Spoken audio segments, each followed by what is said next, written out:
नमस्कार मित्रों, आज हम भारतीय वैज्ञानिक जीवन परिचय के बारे में पढ़ेंगे। इसमें सबसे पहले वैज्ञानिक हैं सुश्रुत। इनके बारे में अध्ययन करेंगे। ये चैप्टर आपके 10th क्लास में है RBSE की बुक में। यदि आप मेरे चैनल पर पहली बार विजिट कर रहे हैं तो चैनल को सब्सक्राइब ज़रूर करें।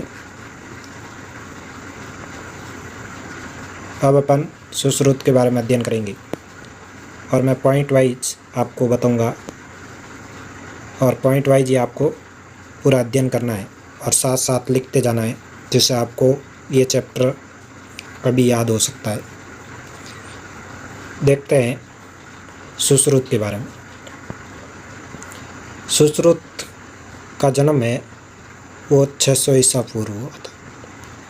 600 ईसा पूर्व सुश्रुत का जन्म 600 ईसा पूर्व हुआ था।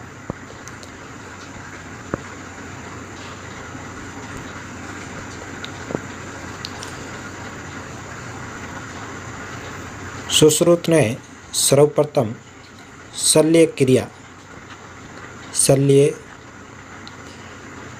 चिकित्सा के बारे में बताया था। इसीलिए इन्हें शल्य चिकित्सा का जनक कहा जाता है। सुश्रुत का जन्म 600 ईसा पूर्व हुआ था।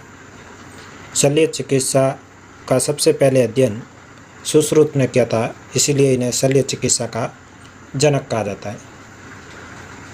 सेकंड पॉइंट आपको याद रखना है, संसार को शल्य क्रिया में प्रयुक्त यंत्रों का ज्ञान एवं चिकित्सा से पूर्व उपकरणों को गर्म कर उन्हें रोग रहित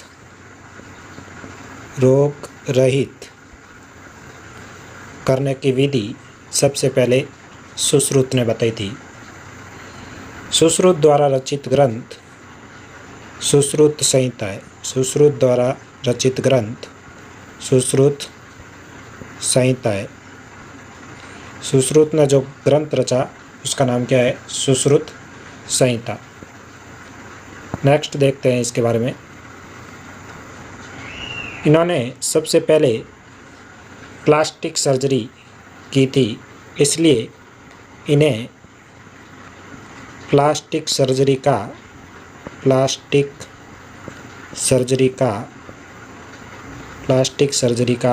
पिता भी कहते हैं।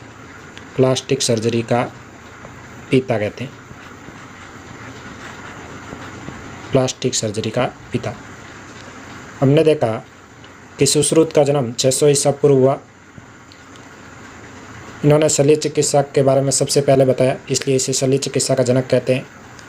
उपकरणों को गर्म कर रोग रहित कैसे करते हैं, इनके बारे में सबसे पहले सुश्रुत ने बताया। सुश्रुत द्वारा रचित ग्रंथ सुश्रुत संहिता है। और नेक्स्ट अपने पढ़ाई ने प्लास्टिक सर्जरी का पिता कहा जाता है। इतना सब आपको सुश्रुत के बारे में याद रखना है। नेक्स्ट अपन वैज्ञानिक देखते हैं चरक। चरक के बारे में आपको क्या क्या याद करना है वो देखिए। चरक आयुर्वेद चिकित्सा के महान आचार्य थे। आयुर्वेद चिकित्सा के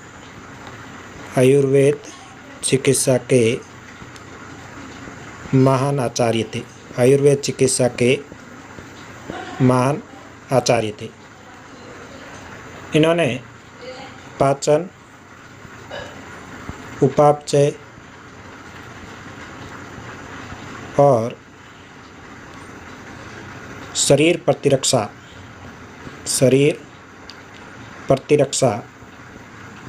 की अवधारणा दी थी और बीमारी होने का कारण बताया था। पित्त, कफ और वात। अगर इन तीन में असंतुलन होता है तो मानव शरीर में बीमारी उत्पन्न होती है, ये ध्यान रखना। चरक ने बताया कि पित्त, कफ या वात, इन दोष में अगर कुछ कारण से असंतुलन होता है तो शरीर में बीमारी उत्पन्न होती है। इनके द्वारा रचित ग्रंथ चरक संहिता है।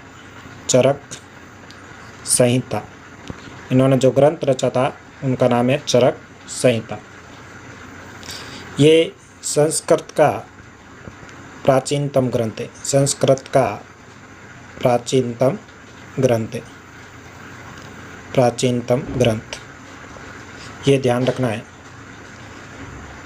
नेक्स्ट देखते हैं इनके बारे में। इन्होंने आनुवंशिकी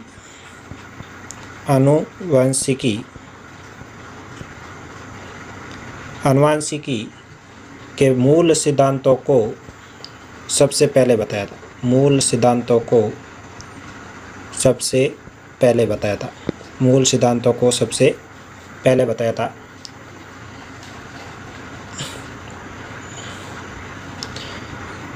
आनुवंशिक दोष जो भी उत्पन्न होते हैं, जैसे लंगड़ापन, अंधापन, ये माँ या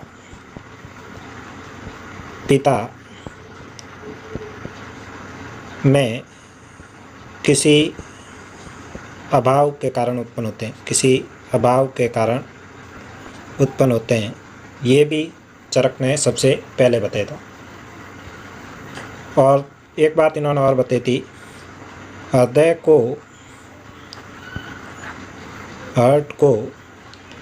को शरीर का नियंत्रण केंद्र बताया।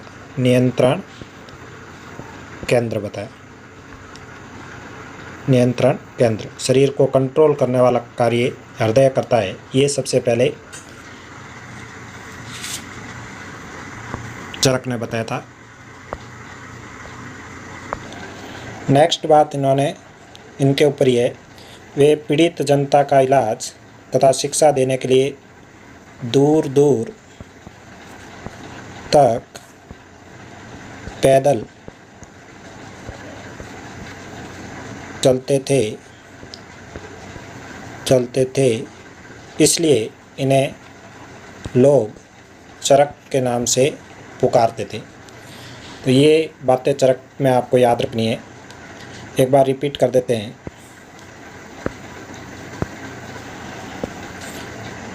सबसे पहले चरक आयुर्वेद चिकित्सा के महान आचार्य थे। इन्होंने पाचन, उपापचय और शरीर प्रतिरक्षा की अवधारणा दी थी। इन्होंने बीमारी होने का कारण बताया था। वात, पित्त और कफ, इनमें असंतुलन उत्पन्न होता है तो बीमारी होती है मनुष्य में।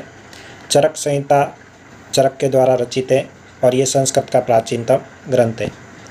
नेक्स्ट इन्होंने बताया कि इन्होंने आनुवंशिकी के मूल सिद्धांतों को 2000 ईसा पूर्व ही जान लिया था। और आनुवंशिकी के कारण जो लंगड़ापन या बौनापन का गुण उत्पन्न होता है, वो माँ या पिता किसी एक में अभाव के कारण उत्पन्न होता है, ये भी सबसे पहले चरक ने बताया था। चरक ने हृदय को शरीर का नियंत्रण केंद्र बताया, सेंटर ऑफ कंट्रोल बताया था। और इनका चरक नाम किस लिए पड़ा, इन्होंने दूर दूर तक पैदल चलकर लोगों को चिकित्सा और शिक्षा उपलब्ध कराई। चिकित्सा के साथ में शिक्षा उपलब्ध कराई, इसलिए लोग उन्हें चरक के नाम से जानते थे। तो ये दो वैज्ञानिक थे, सुश्रुत और चरक। नेक्स्ट अपन आगे के वैज्ञानिक पढ़ेंगे, उनके बारे में बता देते हैं। नेक्स्ट अपन पढ़ेंगे सीवी रमन। ये आपको वीडियो पसंद आ रहा है तो लाइक ज़रूर करें और चैनल को सब्सक्राइब करें और ज़्यादा से ज़्यादा शेयर करें। धन्यवाद। जय हिंद, जय भारत।